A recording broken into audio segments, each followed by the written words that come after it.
Do you want your voice to be heard? Do you know that you matter in the scheme of things?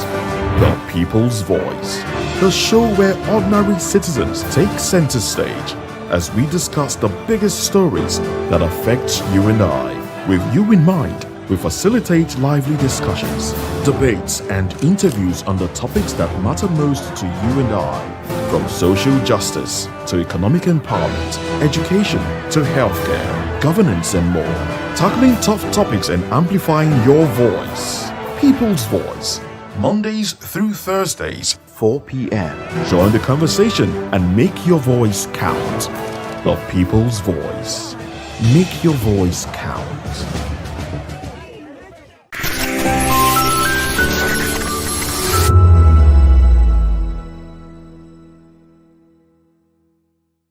To lifestyle and entertainment, you are covered. VOP This Morning, 8 a.m., Monday through Friday.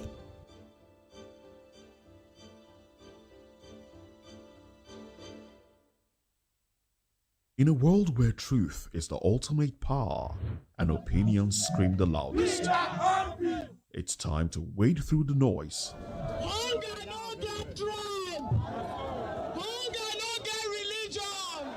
And scan the human interest and trending topics that matter.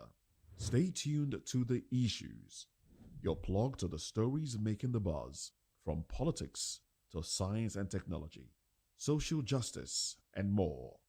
Let's tackle the tough questions and expose the truth. The Issues on Voice of the People television. Don't just react, understand. In a world where truth is the ultimate power and opinions scream the loudest, it's time to wade through the noise. Hunger no get tribe.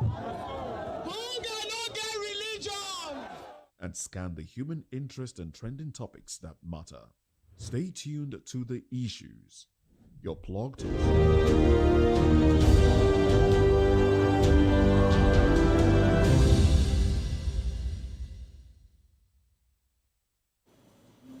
Hello, Nigeria. It's another exciting episode of the Issues on Voice of the People television, where we bring you the most important and pressing issues shaping our nation today. I am your host, Jerry Apeliohan. Today on the Issues, we take a deep dive into the political storms that are shaping Nigeria's road to 2027 and beyond, from calculated promises to heated party rivalries and international conspiracies. The nation's political landscape is brimming with intrigue. We begin with legal practitioner and politician Kenneth Okonkwo, who has described Peter Obi'S one-term presidency pledge as more than just a promise, but a deliberate political strategy to win Northern support ahead of the 2027 polls. According to Okonkwo, such a pledge reflects Nigeria's delicate power balance, ensuring no region feels sidelined, while giving the opposition a fighting chance to unite against an incumbent. Then we turn to Zamfara, where the APC has fiercely dismissed the Senator Kabiru Marafa's claim that he could strip President Bola Tinubu of 1 million votes in the next election. The ruling party branded Marafa a rejected politician chasing relevance, mocking his boast as baseless, even as the ADC coalition expressed readiness to receive him into their ranks. And in the southeast, the indigenous people of Biafra, IPOB, has leveled strong accusations against Google, the BBC, and the British government, alleging collusion with Nigeria to manipulate public opinion against detained leader Nnamdi Kanu. IPOB insists these global players have crossed into criminal complicity, warning that the alleged censorship and propaganda represent not only persecution of Kanu, but also of the Biafra people. All right, stay tuned. After this short break, we'll dig deeper into these topics and more. Don't go away.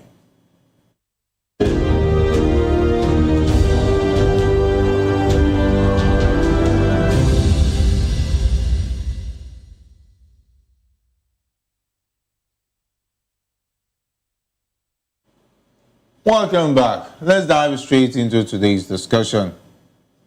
Kenneth Okonkwo has described Peter Obi's one-term presidency promise as a calculated political strategy to secure Northern votes ahead of the 2027 elections.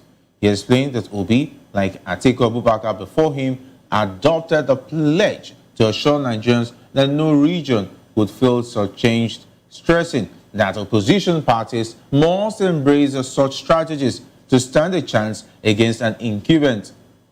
Okonkwo further argued that Obi's insistence on serving a single term reflects the reality of Nigeria's political balance, where either side would resist allowing the other an extended grip on power. According to him, a one-term arrangement provides fairness and strengthens the opposition's chances of uniting against the ruling party. The lawyer also declared that the African Democratic Congress, ADC, has emerged as the only genuine opposition party, dismissing the PDP and Labour Party as existing only on paper. He maintained that while the ADC would hold open primaries to select its candidate, the coalition, which includes Obi, Atiku, and other influential politicians, remains Nigeria's best hope of unseating President Tinubu in 2027. All right, today I'm delighted to be joined by two esteemed guests here in the studio. We have Dr. Peter Anosike. Dr. Anosike is a philosopher, development economist, and best-selling author. He is also an erudite commentator on economy, finance, politics, and power. Great to have you join us. I'm happy to be here. Always a pleasure. And joining us virtually is Emperor Jackson Ojo, a public affairs analyst, security expert, and executive protection specialist. Great to have you join us on the issues, Emperor Jackson. All right, it seems like Emperor Jackson, please unmute your audio so we can get to hear you. Good evening. All right. Great to have you. You're welcome. Thank you for having me. I hope I'm not becoming a twin brother on this program with a doctor. Yes, maybe suddenly you guys will do a collaboration very soon, definitely. Okay. You're welcome, Emperor Jackson. Let's take a look at the issues on the table right now. Kenneth Okonkwo has said that the strategy of pledging a one-term by Obi is actually to lure the North. Of course, we all know that. But do you think this is a strategy that will fly when the primaries of the ADC come to play? Come again. Yeah, Emperor Jackson, Kenneth Okonkwo, who is a follower of Peter Obi, has said that Peter Obi pledging a one-term in office is a strategy to win the North on his side. When the ADC eventually have their primaries, do you think that will be enough to win him the presidential ticket of the ADC? To me, just like is it doctor with you there that said some time ago that Peter Obi should learn how to keep some words to himself alone. Yes. You see, it is not realistic in Nigeria, a very complex country with diverse opinion, a lot of tribes, religions, and others. For somebody, there is no president that can succeed in Nigeria to make anything remarkable within the period of 4 years.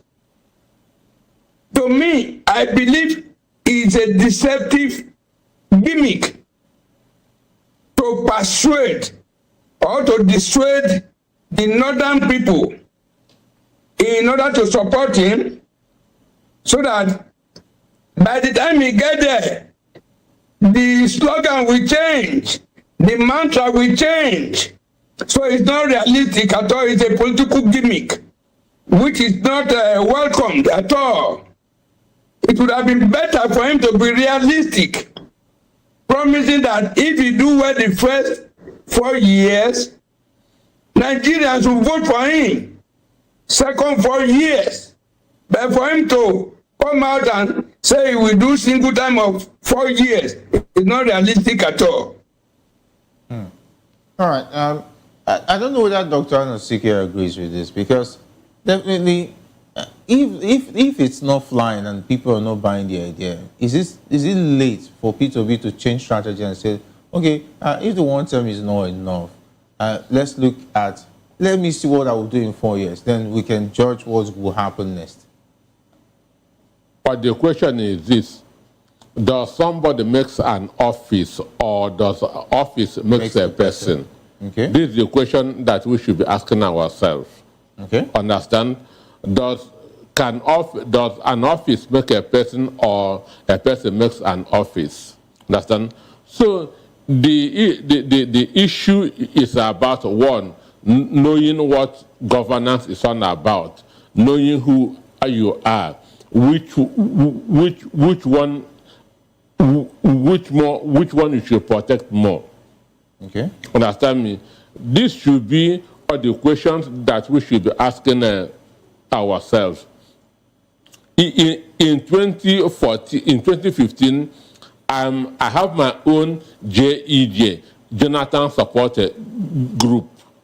When they say we should get PVC numbers, then, understand?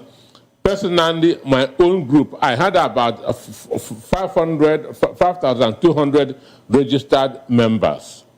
That's a PVC this thing, numbers. Then Jonathan failed, understand? A week later, some people called me that they have joined the APC, understand? That APC has given them money that we should collapse our own structure into APC. They told me this is 2015. That 560,000 naira. That 560,000 naira was waiting for me in Ikeja. That I should come and take it and give them that's my PVC. This thing, that's my PVC.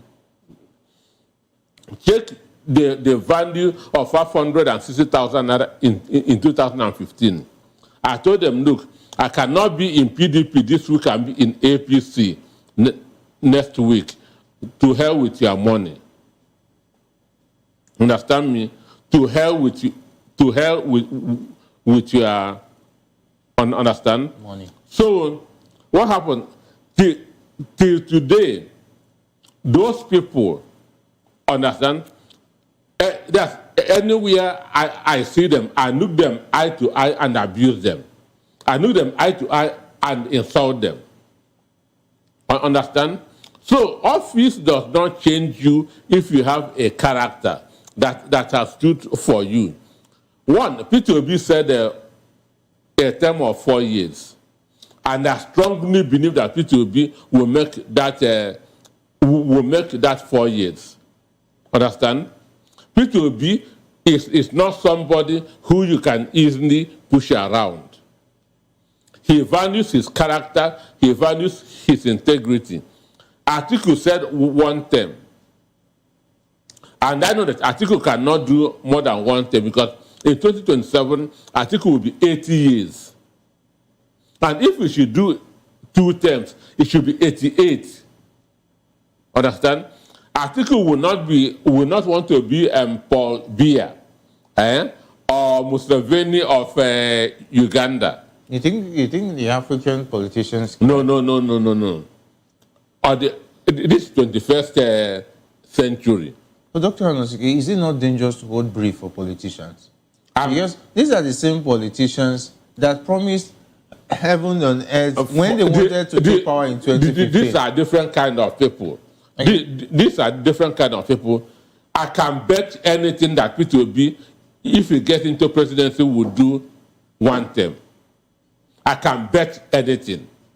The great leaders of this world did just one term. Jimmy Carter. But would that not be unfair? Jimmy Carter did one term. Abraham Lincoln did one term. Nelson Mandela did one term. Would that not be unfair for what? To the followers of Peter Obi who would love him to spend 8 years and fulfill their dreams? These are where we are missing it. Every new day comes with new challenges. Okay. So even if Peter Obi stays in office as a president for 20 years, he cannot solve all the problems of this country. Okay. Even if he stays in office for 20 years, he cannot solve all the problems of this country. So 4 years, what are you going to do in 4 years, their foundation. Understand? You are going to use first 4 years to lay foundation. Understand? P2B is not a Goodluck Jonathan. Goodluck Jonathan consumes alcohol. I cannot trust the sanity of somebody who consumes alcohol. But did a lot of people see that at the time? People were still supporting Jonathan at the time. I say I'm telling you why his mental state cannot be stable. Understand? So P2B thrives on his integrity, on his character. And again, as a gentleman, he did not want to breach the gentleman agreement between the North and the South. Because if we should say I'm going to do 8 years, the North will be feeling shortchanged. That he's going to eat into our 4 years, which was the main thing that they ganged up against Jonathan in 2015. Because Jonathan had an agreement that I'm going to complete Yaradua's remaining 2 years and now do 1 term of my own, making it 6 years. So in 2015, he reneged on that agreement. That was why Obasanjo was mad about him. That was why Obasanjo was mad. We had an agreement. Why are you now doing this? Understand? Yeah. So Jonathan and the P2B are different kinds of people. All right, let me take this to Emperor Jackson. Yeah, Dr. Anosike has said that there are different kind of people. Let's not forget, the Goodluck Jonathan had a gentleman agreement within the politicians and, of course, within the party that he was only going to do 1 time. But when time came, Nigerians were calling that he should run for office again. And if P2B is telling his party that he was going to run for 1 term, okay, say for instance he's giving 1 term, because of history, has history even helped people like P2B to be believed that he will go there and do 1 term? You see, let me tell you once, let me come out very clearly. I'm a realist. There is trust deficit when you talk of Nigeria politicians. President Olusegun Obasanjo was given first tenure. He won the second tenure.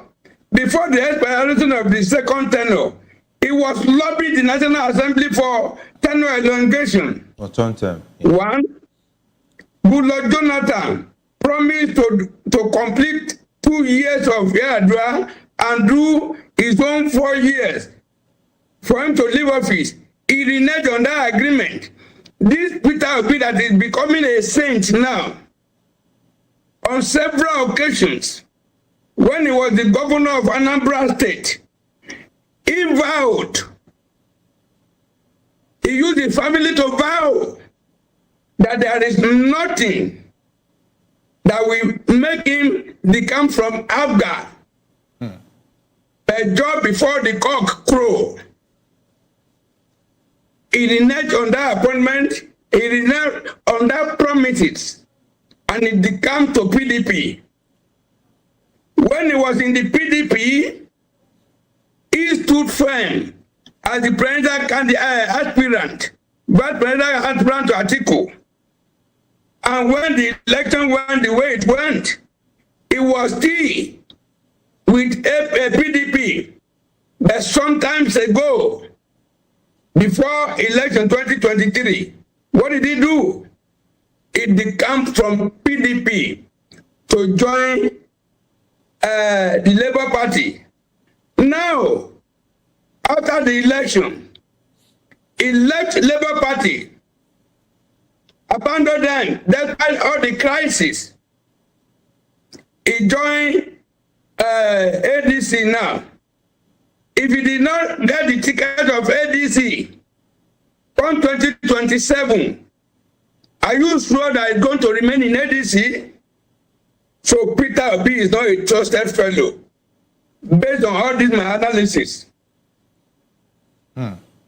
He's not a trusted fellow. Let me let me react to all this, because people say that at times there are situations that you are supposed to keep silence. That's when you don't know the details of what is happening. Understand? Okay. The issue of Obasanjo not being for third term. I was with Onufemi Adowo in Ota. Understand? In Obasanjo's house. In 2006, when some people, that's with the professor of the Bell University at that time. When I talk, I call names. These people are still alive today. I was with Onufemi Adowo. Onufemi Adowo is Aki Adowo, the first governor of Midwestern Nigeria. Understand? They are from Okitipapa in Ondo. Femi Adowo and myself went to Obasanjo's house. We were at the frontage when some people, some NGOs came to Obasanjo. The professor of the vice chancellor of the Bell University was there at that time. They came. They were telling Obasanjo, look, that he has just done one term. Understand? That he came through a military constitution. Understand? Therefore, that 1999 to 2003 did not count because it was a military constitution. This is what they were telling Obasanjo, that because it was a military constitution. So that once it starts counting, it's from 2003 to 2007. Obasanjo asked them, are they sure of what they are saying? That he will call this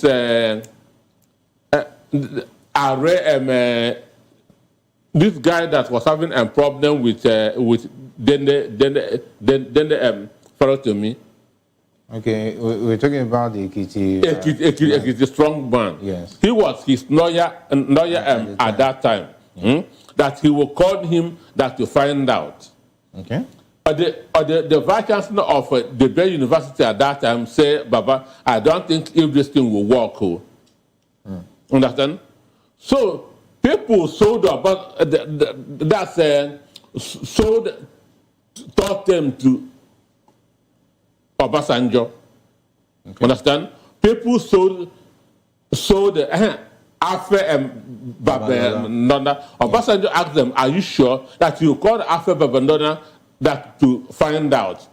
Then the vice chancellor of the Bell University now said, Baba, I don't think that this thing will work. So when he called after Babandona, I don't know what after Babandona told him. Understand? Because he might have did that in our absence. Then on the issue of P2B, when that was, I was the publicity secretary of ABGA.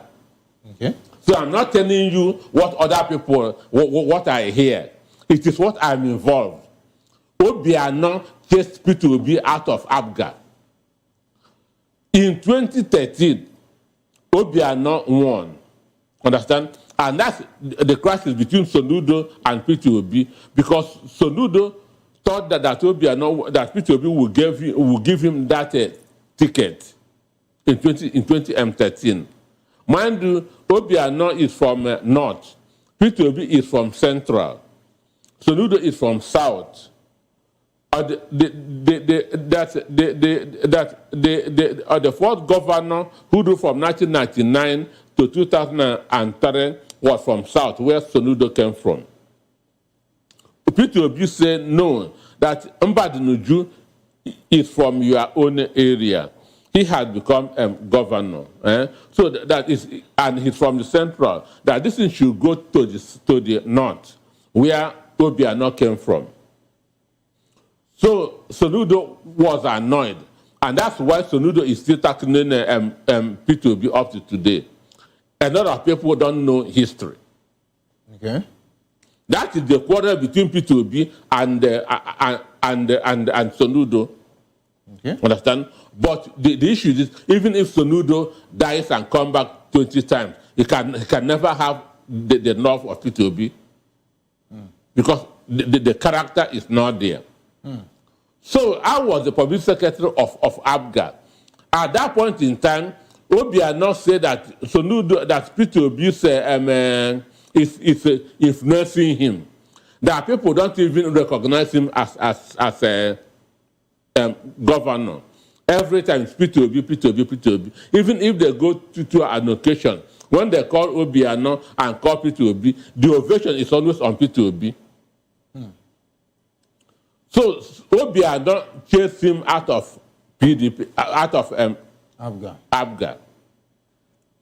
Understand? Okay. So saying that he vowed that he will never be, understand? Okay. The condition was not favorable for him to remain in ABGA because all of them joined hands to attack him. Soludo, Obi'S, understand me? So that is why he left ABGA. Understand me? Okay. So now, all of us know what happened in 2023, in 2022. In PDP. In PDP. The road that Nyesom Wike, listen, played in chasing him out of the party. in Nigeria, there's nobody that have to be in integrity. Right. There's no politician in Nigeria. Let that person bring his record, let me see it. All right, definitely, that's... Let that person bring his record, let me see it. All right, Dr. Call that person. Dr. Nasike is unapologetic about his At all. on Peter Obi's... I can debate with anybody in the country. Come with your facts. All right, Emperor Jackson, you can see that Dr. Nasike remains... I'm not telling you what I hear. But what do you... Go to Obasanjo. I was in Ota when this thing was happening. I was the public secretary of ABGA. I have this story. So what stops people from also enticing Peter Obi when he becomes president? That, okay, the Constitution allows you to go ahead and recontest. Does office make somebody or somebody makes an office? Okay. In 2005, when Peter Obi was holding Fidelity Bank annual general meeting and the Supreme Court announced the governorship of Anambra, and Ndubisi Kanu stood up and said, Mr. Peter Obi, you have Supreme Court has announced you the winner of Anambra. Go back. Understand? Okay. Go back to Anambra right now. Go back to Oka right now. Okay. Peter Obi said, well, let me go and finish the remaining 1 year. Because Ngige is already 3 years in office. Let me go and finish the remaining 1 year. It was Femi Fanano who is still alive today. When I talk, I don't say source. I mention names. And the people I mention are people who are alive. Understand? It was Femi Fanano that told him, no, you attend your staff when you are sworn in. That you are still going to do your 4 years. That shows that he's not a desperate human being. All right, bro, just before we leave this conversation, just in 1 minute, do you think, for instance, if the ADC decides to give Peter Obi the ticket, do you think the Northerners will ever come around and believe that he will run for 1 term of 4 years and vote for him, even if all the Northern politicians in the party says that he is the chosen one? I've told you I'm a pragmatist. Okay. And when it comes to the issue of discourse like this, I don't personalize it against anybody or in favor of anybody. It is an hyperbolic statement for Dr. there to say there is nobody in Nigeria today. I can mention more than 200 people in Nigeria today. And the story about me, I'm coming. I didn't interject when you were talking, sir. The story about Obasanjo, it is laughable that doctor is trying to defend Obasanjo this way. if you are a principled person, will you say some people came to sell an idea to you? The man that has governed Nigeria as a military head of state does not know what the Constitution is saying. The only excuse is that some people came to sell the idea to him.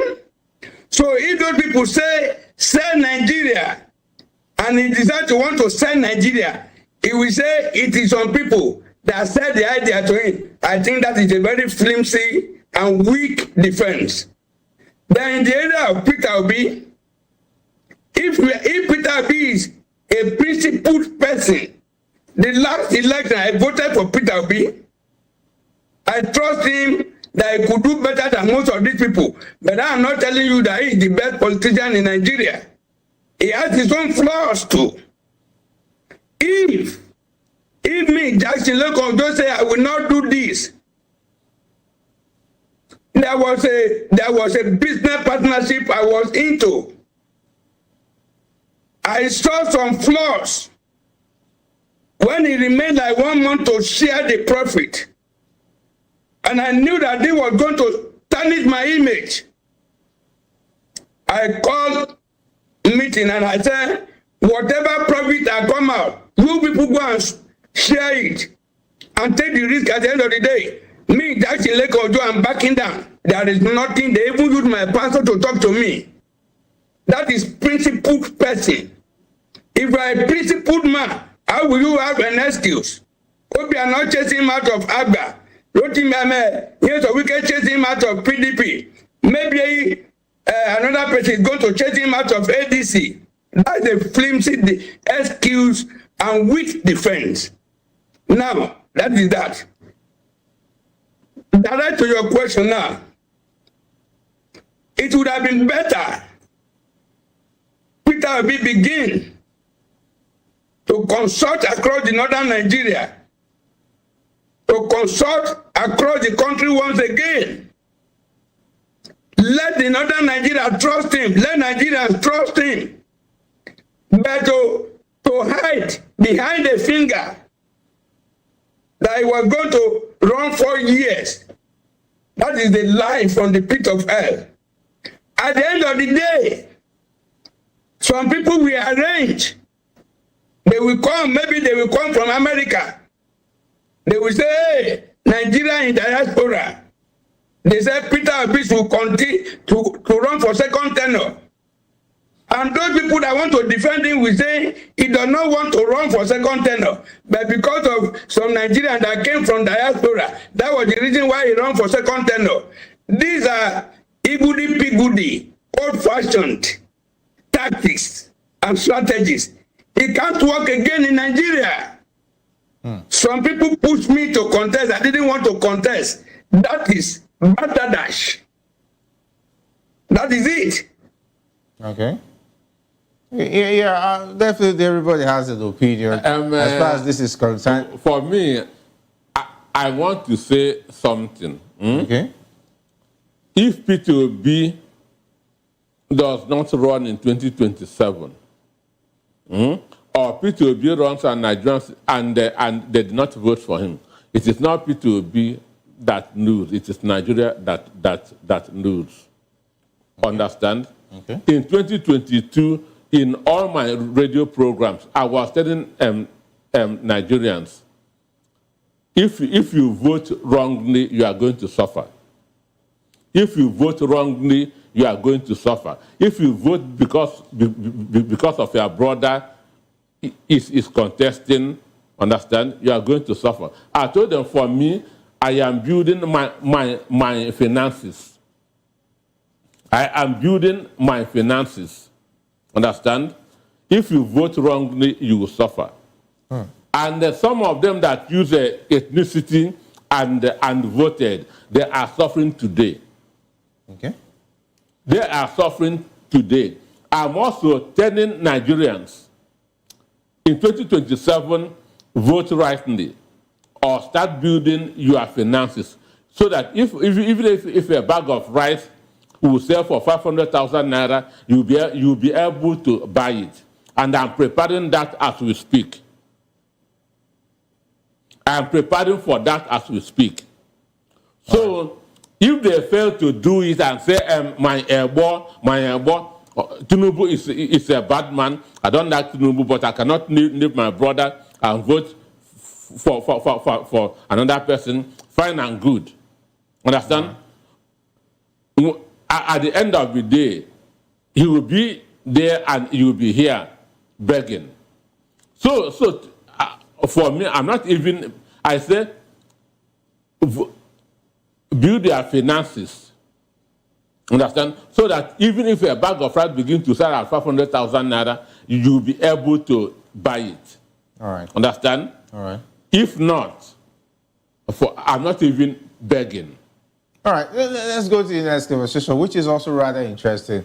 The Zamfara State chapter of the All Progressives Congress, APC, has dismissed Senator Kabiru Marafa's claim that he could deny President Bola Tinubu 1 million votes in the 2027 general elections.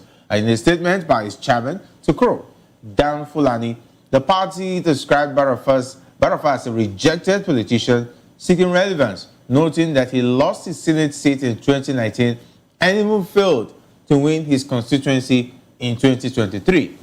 The APC stressed that its electoral strength in Zamfara stems from leaders like Bello Matawale and Abdulaziz Yari, not Marafa. The party mocked Marafa's boast, questioning where he would get the 1 million vote from, given that Zamfara's total votes in 2023 were far below that figure.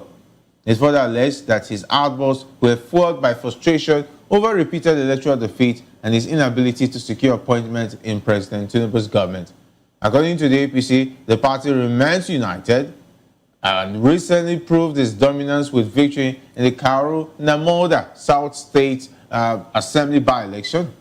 Meanwhile, the Zamfara chapter of the African Democratic Congress Coalition has expressed readiness to welcome Marafa into its fold.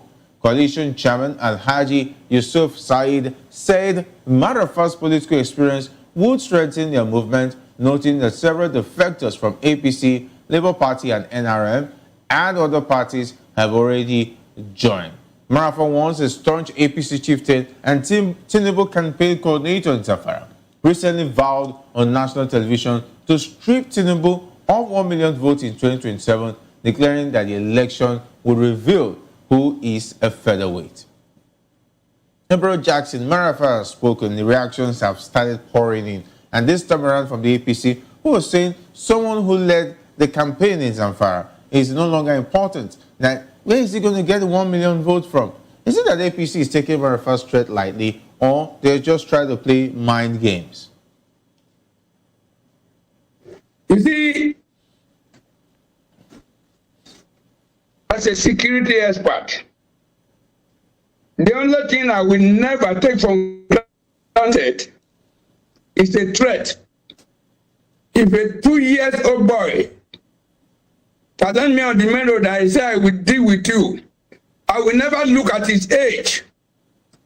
I will just believe that possibly there are some people behind him that could actually deal with me. You see, let me go back to history, recent history.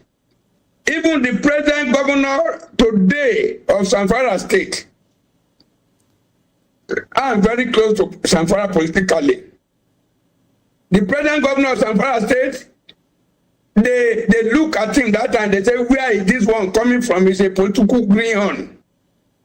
This one cannot win a ward. Eventually, he defeated a sitting governor. The same thing happened to Peter Obi. Some people say Peter Obi cannot win a local government in Nigeria.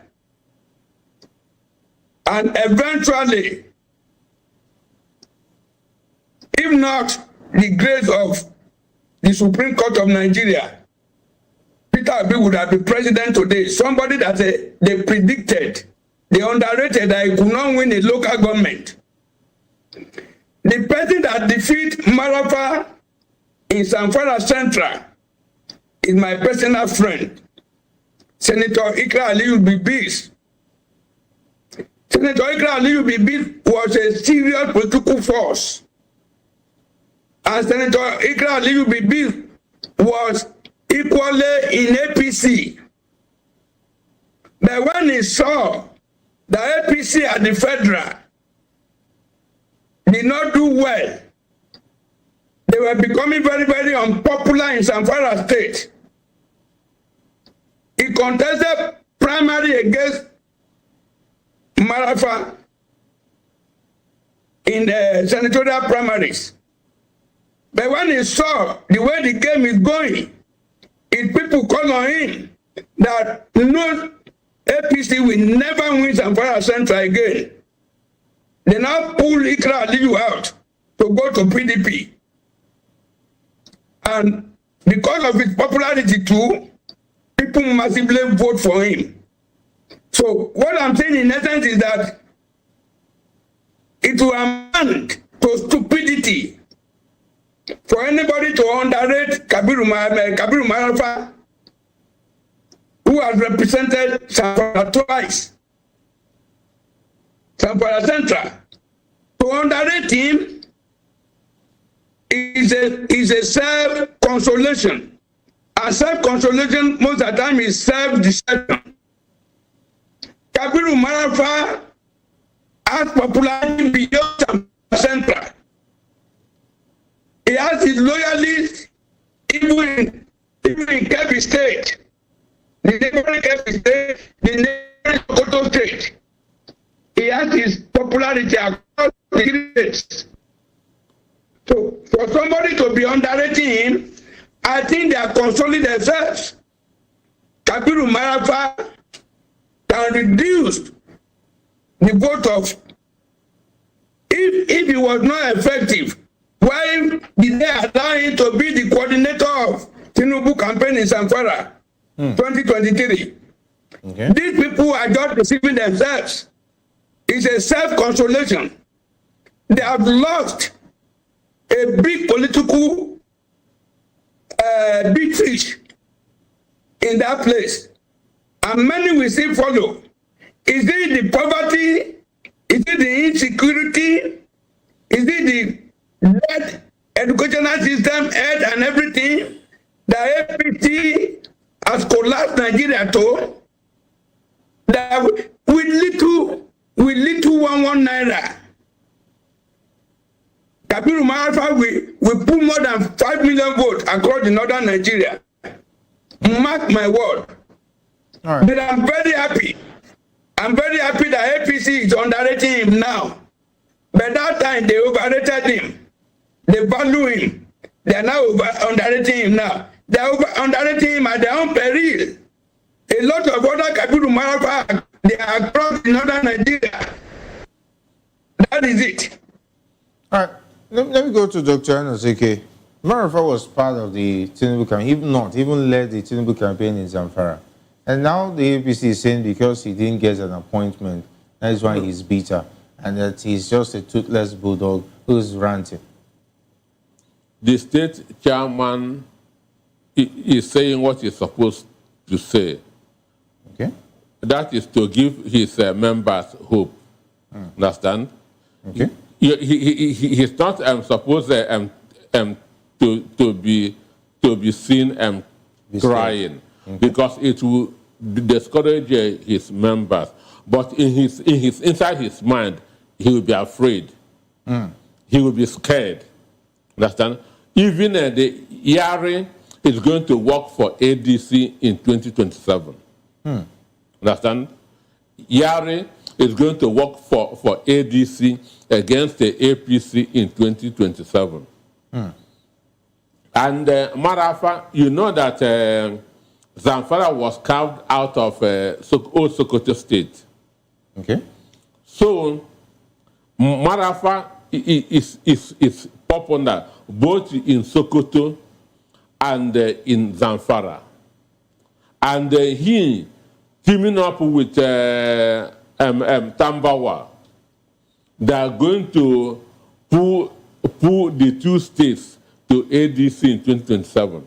That's the, and then the APC chairman in Zamfara, if he knows politics enough, he will know this.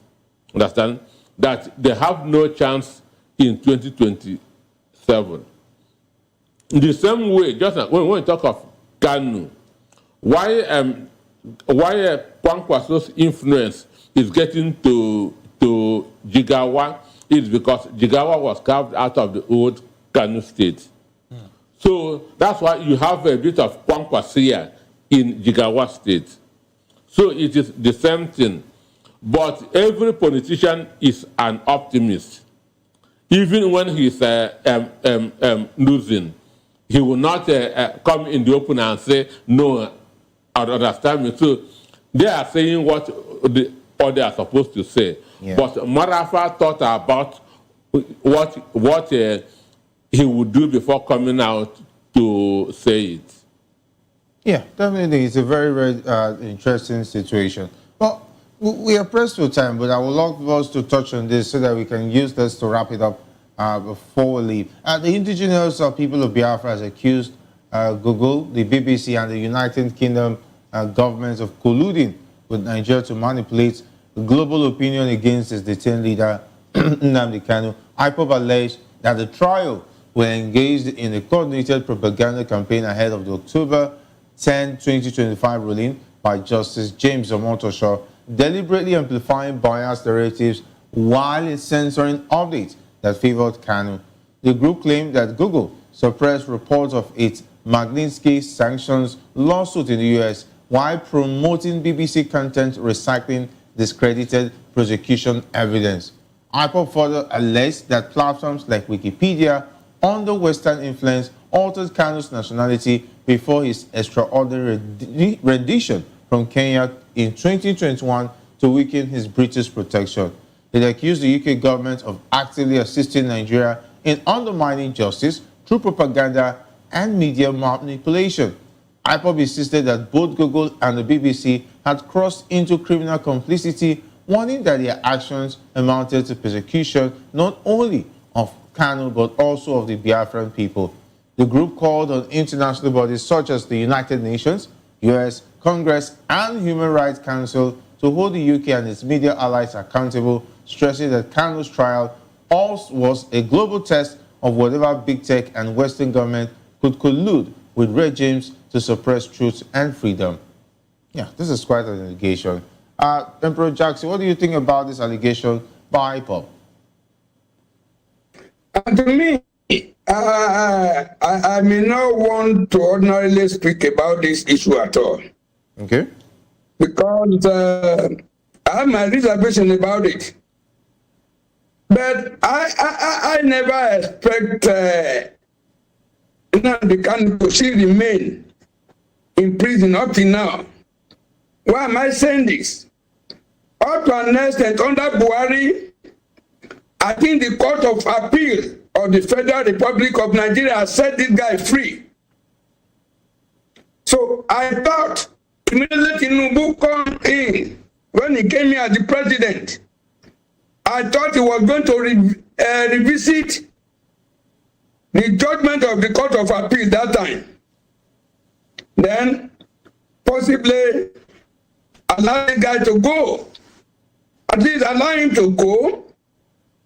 And if they have allowed him to go since that time, possibly what we are facing today in the eastern part of this country might not be there. For me, possibly it would have been good for even Tinubu to release him based on the judgment of the Court of Appeal that time, and partly with him, ask him questions. What does he want? And allow him to go with conditions. That is my opinion. All right. But see, he failed to do that. I don't want to comment on this matter again. All right. Okay. In 1 minute.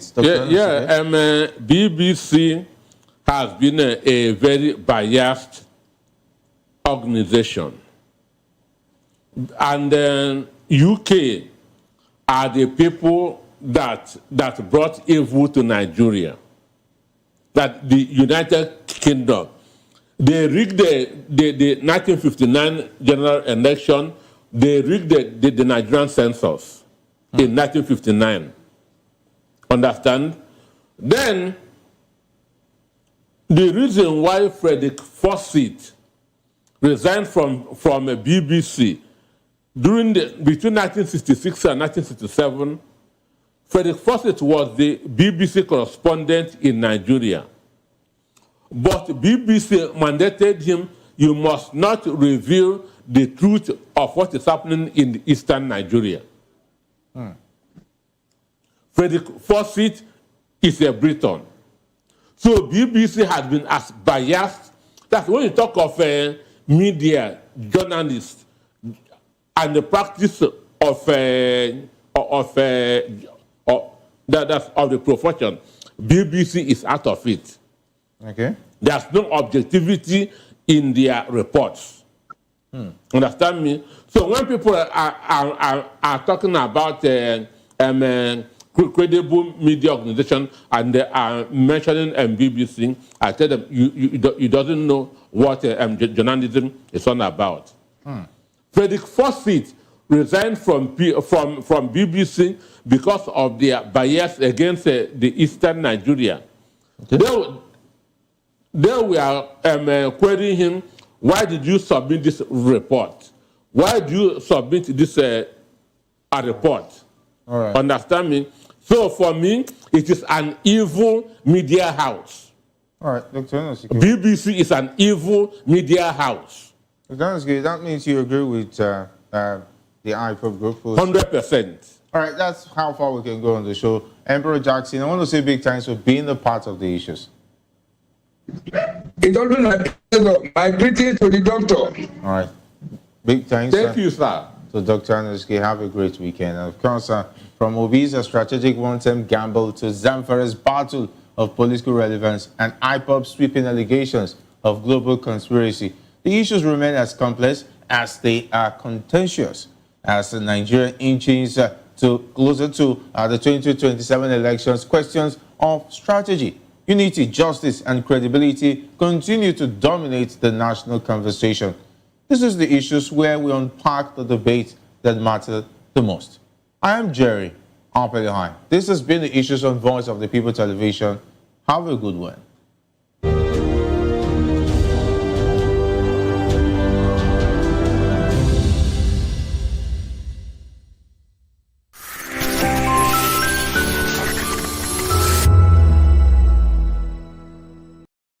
Odumegwu Ojukwu, born November 4th, 1933 in Zungeru, Nigeria, died November 26, 2011 in London, England.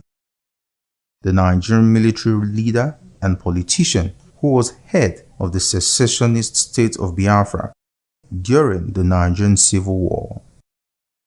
Ojukwu was the son of a successful Igbo businessman.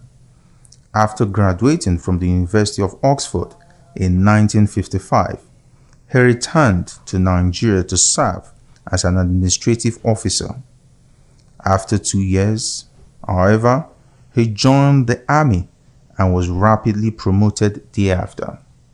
In January 1966, a group of largely Igbo junior army officers overthrew Nigeria's civil government, but they were forced to hand power to the highest ranking military officer, Major General T.U. Johnson Aguiyi Ronson, also an Igbo.